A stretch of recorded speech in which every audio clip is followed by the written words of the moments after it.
Congress has lent its support to the TVK, but that's not enough to form the government. There's been a flurry of activity the last couple of days, even as IUML, CPI, CPM and VCK are yet to make up their mind on which way they want to go. As of now, they stand with the DMK-led alliance. Amidst all this, to get clarity on what's happening, I'm going to sit down with DMK spokesperson, Mr. Saravanan. And before I do that, here's a quick reminder to all our viewers. First of all, a big thank you for staying with us throughout the election coverage. You have supported and funded our election coverage. So big thank you from all of us for that. But here's a request to continue being with us as we bring you the latest updates and also break down to you what's exactly happening in Tamil Nadu. Become subscribers of the News Minute and News Laundry so you continue to support independent journalism. Thank you so much for joining with us. You have been one of the people who were most vocal against the Congress on social media at least. Do tell us, what was the conversation before Congress decided to extend support to TVK? Did they have a conversation with the DMK? No, there was no conversation. There was no conversation. They just like that went and gave support to the TVK, and we rightly called it a backstabbing. They ought not to have done that. They took the blood and sweat and toil of our party workers. See, classic cases in Melur, Mr. Vishwanathan, who was an MP, he was an SC candidate, but he was made to stand in Melur. The Congress workers in Melur abused him. He said, "You don't belong to our constituency. How did you come here? How did you contest?" But it's the work of the DMK party. We were able to make him win the election. Similarly, in all the other constituencies also, it is our party workers who were at the booth level, who were there as counting agents, who were there as polling agents, who campaigned for the Congress party. So we challenged them. How many Congress party workers would have worked like this? So it is our blood and toil. They sucked it. They won the 5 seats. And just like that, they said, "Oh, we are going to support the TVK because we don't want BJP. Where is BJP here?" So the argument they are putting forth is that if Congress doesn't support TVK to form a government, they could then be forced to take AIADMK support. AIADMK means indirectly BJP will get a foot in the door. That is their argument. How do you react to that? That is a bogus argument. I think that is just a smoke screen for a naked power grab. Okay. 2 ministries have been sought by the Congress party probably, and they have confirmed to give it to them. It's a naked power grab. They want to sugarcoat that naked power grab, and they say BJP is not here. We want to stall the BJP. We have already stalled the BJP. BJP has just been reduced to 1 seat. We have already stalled. We are here. We will take care of the BJP and the RSS. In fact, it is, if you look at now, if you look critically, the functioning of the Congress party, and they have indirectly led to the growth of the BJP and the RSS. They have never been a trusted ally at all. So, this argument, see. Can you elaborate on yes, that? Yes, I'll go ahead with that. First, let me complete this. They have just 5 seats. What will they do? What will the TVK do with these 5 seats? Will it put the TVK above the majority mark? No. They definitely require the support of other people. So, is it okay for the Congress to be in alliance with the Communist Party in the government? If the Communist parties decide to support TVK, they have defeated them in the Kerala. So, how does it work? Which way he will blow? One thing BJP, the other thing the Communist and all other things. So, how do you reconcile? But See, it is it's a fact, just right? a few inflated egos in the Congress party. And I don't know, for reasons best known to them, the Congress High Command has chosen to massage these inflated egos. Okay. And I think that is what has happened. And the Congress has lost sight of the long term. They have lost sight of the fact that 2029 will just come in. And Uttar Pradesh elections. And what will Mr. Tejasvi Yadav think? What will the people of Uttar Pradesh think if they are not a trusted ally? How will they vote for the alliance there? And what will Mr. Uddhav Thackeray think about it? The elections will be there eventually. So you think it will have ripple effect across the country? What happens to India bloc now? See, the Congress should have thought about it. We want the BJP we don't want communalism to come in. 2029 is our best bet to do away with the BJP combine. They are weak, 15 years of governance, and they're not able to produce anything. At this time, the Congress should have thought about it. It is the DMK, which has been one of solid supporters, solid backers, solid party in the India bloc rather than any other party in the India bloc. So they should have thought about it. But that's what I told you, a few inflated egos. And So it's is gone. it safe to say that India bloc as of today doesn't exist because Congress and DMK are not together anymore? Mamata Banerjee lost her government. Where does the left stand? We still don't know. See, yeah, that's what. See, it's in a, we are in a very nebulous state. We'll have to just wait and watch how it is going to get evolved. But if you look at the other aspect, that there will be a lot of other players who will be willing to jump in the bandwagon against the BJP if the Congress is not there. So you're saying India bloc now can continue without Absolutely. the Congress? See, there is a possibility. See, we have Jagan Mohan Reddy, we have Mr. Naveen Patnaik, we have now Madam Mamata Banerjee, who will, see, we don't know. But those two names you took, I just want to ask you, those both YSRCP and BJD have been with BJP indirectly on many decisions, including the latest one, which is delimitation. YSRCP was very vocal in support. So how would you reconcile with such huge differences if you want to make a coalition with them? That's what. I won't say coalition, but like a national. I'm saying it's just a thought. We are thinking about it. See, once, if Congress is not there, these people will immediately come in. See, that is the idea. We will have to just evolve. See, the Congress should have thought about all these things. Mr. M.K. Stalin is not going to become the Prime Minister. That's what, in 2019, when the BJP was calling Rahul Gandhi names, the BJP was mocking him. The BJP was trolling him. Most, I don't know, I don't want to use those terms. They used those terms against Mr. Rahul Gandhi at that juncture. It's our leader, Mr. M.K. Stalin, who declared that Mr. Rahul Gandhi is the prime ministerial candidate. Then the stature of Mr. Rahul Gandhi rose across the country. And the Bharat Jodo Yatra, it is our leader who started it here. So, did you see hints of this? Before the elections, did you see hints that Congress is not completely in with you, though, because there were rumors of even before elections of them aligning with you? Usually it happens before every election season, before every election discussion, seat sharing talks. These happens. There will be parties which will not be happy. See, no party was happy. We contested less number of seats. So it is always like that. So we thought it is like that. Now, two points. Congress says that for the future, DMK can no longer give them the kind of growth that they were hoping in Tamil Nadu. So with TVK, they think that they can actually grow Congress from the grassroots. I want you to react to that statement. Then why did they not snap the ties before elections? See, that is what we call, see, nobody can force anybody for an alliance. But we expect a reasonable sense of fair play. A reasonable sense of honesty. What will the people think?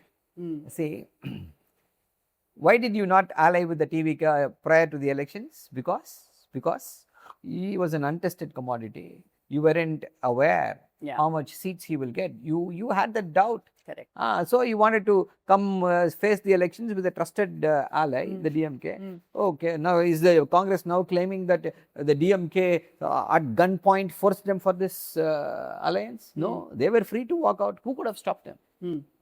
If they were not able to walk out, can that be a case against the DMK? So either way, however way you look at it, I think the Congress is at fault.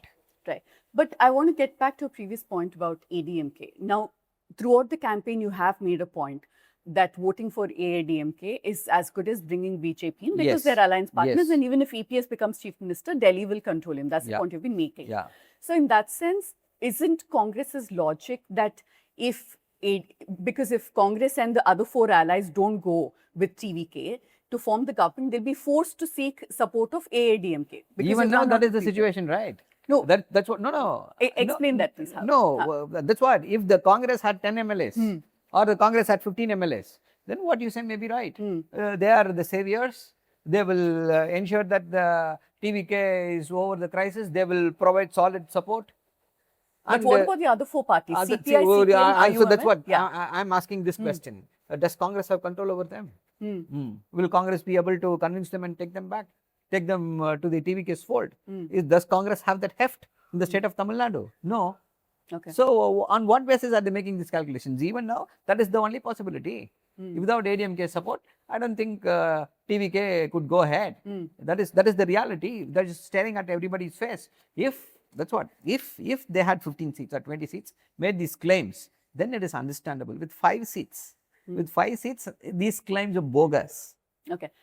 I want to talk about the 4 parties before I look at DMK's performance: IUML, VCK, CPI, and CPM, and of course DMDK too. Have you been in conversation? I know that they met. Some of them met the the former chief minister yesterday. What was the conversation?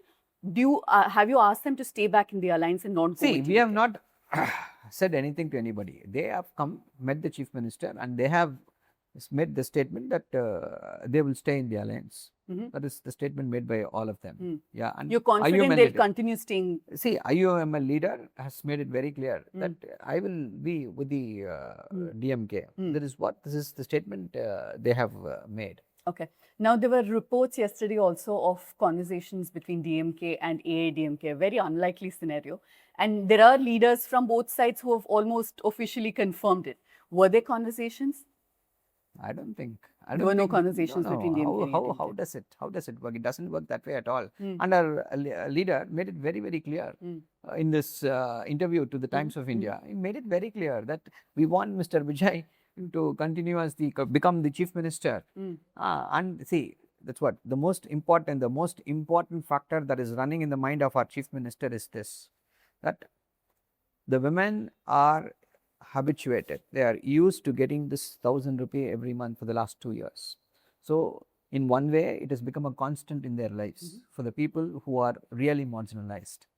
So he does not want that to stop. And he has also pointed out how Mr. Vijay has promised 2,500 rupees, and he made it very clear that Mr. Vijay will not be able to do that, will not be able to keep up that promise. But he says, at least please continue giving this 1,000 rupees because it is very important. And this free morning breakfast scheme, that is one of the flagship schemes of our party, and the children are used to it. It has increased their nutritional profile. It has ensured that they continue coming to school regularly. It has improved the educational outcomes. So on all those scores, please ensure that these 2 schemes are continuing. That is the biggest priority for our leader right now. Okay. Whatever, whether we are in power, we are not in power, we want the people, we does not want the people of the state of Tamil Nadu to suffer. So there was absolutely no conversation between DMK and AIADMK to form a government keeping TVK out. How is it possible? Not possible at all. I want to finally look at the performance of DMK. What do you think led to this kind of, I'd say, defeat? Because even the alliance has not been able to come close to the halfway mark. See, I think the biggest factor is that we underestimated the power of the Instagram.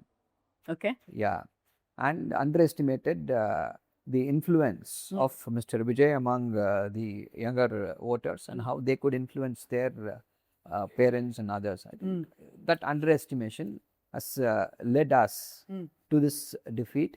See, if you look at how these elections have panned out, it is not a rout for DMK. We have got 62 seats, and Mr. Vijay is not Tamil Nadu, which used to be our citadel. Now that has been breached. That is the reason why he was able to get this reach up to 108. Yeah. So we will definitely introspect, find out, go back to the drawing board, find out what went wrong, go to the field, find out why people have,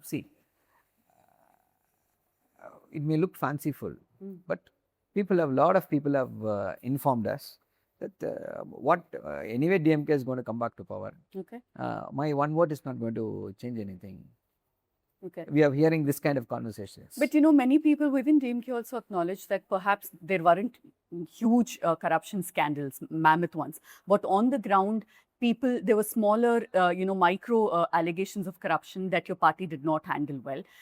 There was this feeling that DMK had gotten arrogant on the ground. I'm saying DMK functionaries behaved in a high-handed way. That has put off people because though welfare schemes were being implemented even till as recent as 2 months ago, many people on the ground made it seem like it is generosity, not their right as the communication was. So do you think these factors have possibly somewhere changed the perception of DMK on the ground? See, I wouldn't put it that way, but one of the feedbacks what we got from the ground is that the beneficiaries have not been connected with. It has not been, there is a lack of this connect between the beneficiaries and the party. Okay. We were not able to connect with those beneficiaries and tell them that all these things are happening because of the DMK. This lack of connectivity has led to the spillage of votes which ought to have come to the DMK party. Do you believe TVK is a Dravidian party? We'll have to see. See, until now, he has not questioned the BJP.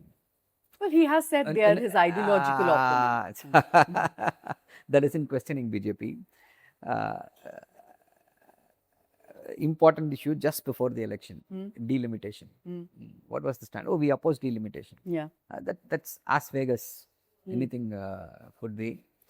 And he said, we will impress upon, we will impress upon BJP not to do this. This is such an important issue where the people of Tamil Nadu, the state of Tamil Nadu, would have become, people of Tamil Nadu, the voters would have become second-class citizens. But he was not in power. What could he do? Just a moment. See, delimitation. He is not even able to make a strong statement. We are not asking him to do anything. We are only saying he is not even able to make a strong statement against the BJP. And it's such a big issue where we could have become second-class citizens if the political weight has taken off by this delimitation. Nobody was speaking about it. They didn't bother about it. And there are several issues like that. So we'll have to wait and see. And now they say, we know Hindi. The TVK MLAs are saying, oh, we know Hindi, and they are speaking in Hindi. We don't know what is waiting the state of the... No. That's what. Right? Yeah. See. When Mr. Modi comes to the state of Tamil Nadu, he does not converse in Hindi. He does not speak in Hindi. He speaks in English. Yeah. That is for a reason.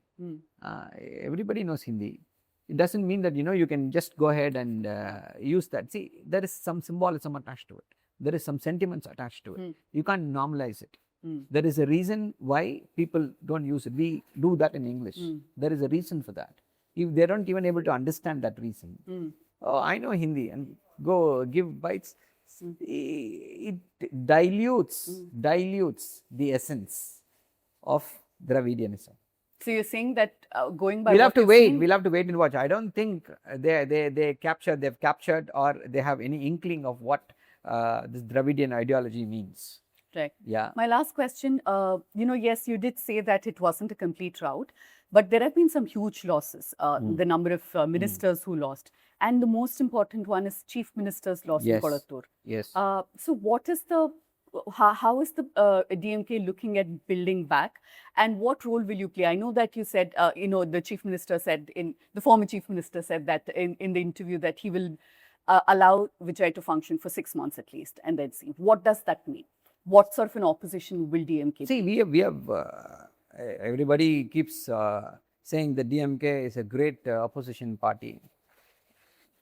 We played a very constructive role during the Jayalalitha's period, and after that, when Selvi Jayalalitha passed away, it was one of the commitment given to the ADMK that we will stand with them and ensure work for the upliftment of the state of Tamil Nadu. We will not use that opportunity to play political games. That was the guarantee, that was the promise made by our leader, Mr. M.K. Stalin at that time, and we exposed how the ADMK was not functioning properly. We protested when the governor, Mr. I think Rosaya, not Rosaya, yeah, Rosaya, I think he went on a, no, not Rosaya, the other governor, he went on a review meeting spree. We opposed him. We showed black flags. It was during the ADMK rule. Our cadres were arrested. Cases were registered. The governor stopped it. So you're saying you'll be a constructive opposition? we will be a constructive opposition. We know how to play that role to the hilt. We will do it. Thank you so much for speaking to us. We'll keep a close tab of what's happening, and hopefully we will come back and for another conversation once the government is formed. Thank you. Thank you so much.